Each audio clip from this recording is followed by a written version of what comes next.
Hi, this is Crash Course. I'm Axel. I'm Abraham. I'm Carolyn. I'm Julian. I'm Sebastian. And today we're going to be talking about the Industrial Revolution. Industrial Revolution. Do any of you guys know what that is? Hey, you! Stop messing around. What is that, huh? I don't know. Hey, I know. What is it? The changes in manufacturing and transportation throughout Europe and America. Industrialization refers to a process that transforms agrarian and handcraft-centered economies Into economies distinguished by industry and machinery manufacturing. There were many global effects of industrialization. In early industrialization, there was a British, Western European, and North American affair. By the late 19th century, Russia and Japan were beginning to industrialize.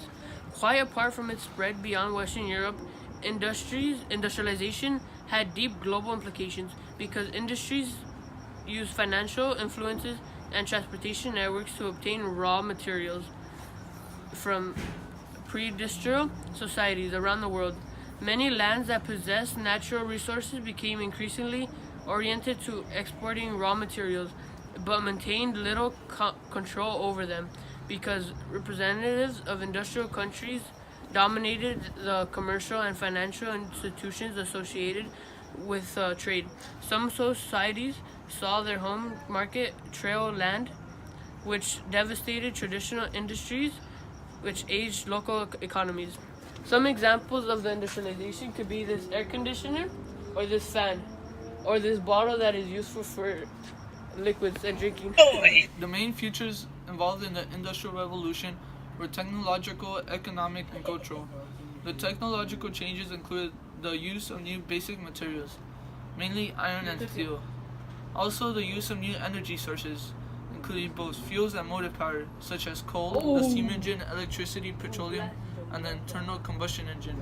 The invention of new machines, such as the spinning jenny and the power loom, that permitted increased production with a smaller expenditure of human energy.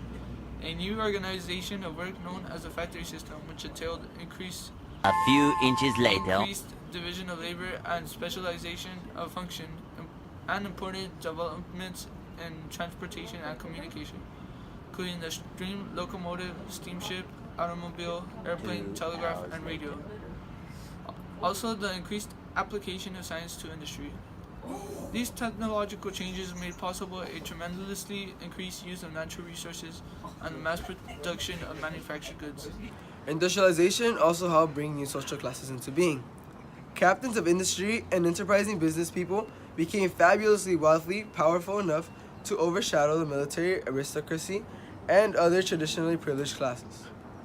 Less powerful than this new elite was the middle class, consisting of small businesses, owners, factory managers, engineers, accountants, skilled employees of large corporations. The professionals such as teachers, physicians, and attorneys. Industrial production generated great wealth, and a large portion of it flowed to the middle class, which was the principal beneficiary of industrialization.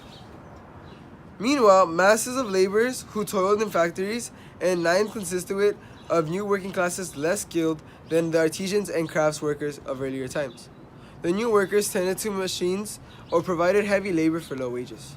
Concentrated in Ming and industrial centers, the working class began to influence political affairs by the mid-19th century. So pretty much, some people that were the owners and the top got more wealthier, and then they made a middle class. Industrialization brought material benefits in its train: inexpensive manufactured products, rising standards of living, and population growth. Yet, industrialization also unleashed dramatic and often unsettling social change. Massive internal and external migrations took place as millions of people and European migrants crossed the Atlantic by the tens of millions to seek opportunities in the less densely populated lands of the Western Hemisphere. Industrialization encouraged the emergence of new social classes, especially the middle class and the working class, and forced men, women, and children to adjust to distinctly new patterns of family and work life. Reformers sought to alleviate the social and economic problem and accompanied industrialization.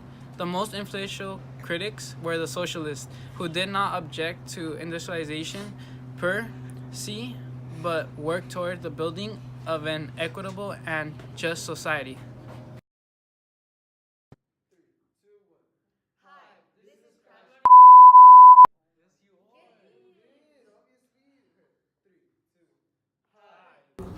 American Revolution. Can any of you guys tell me what that is? Hey, mister. Yes. Wait, what's the question? Oh my. Two were coal and steam. That's it. That's all I got. What's he so good at? Thank you, Industrial Revolution. Without you. We wouldn't have this library.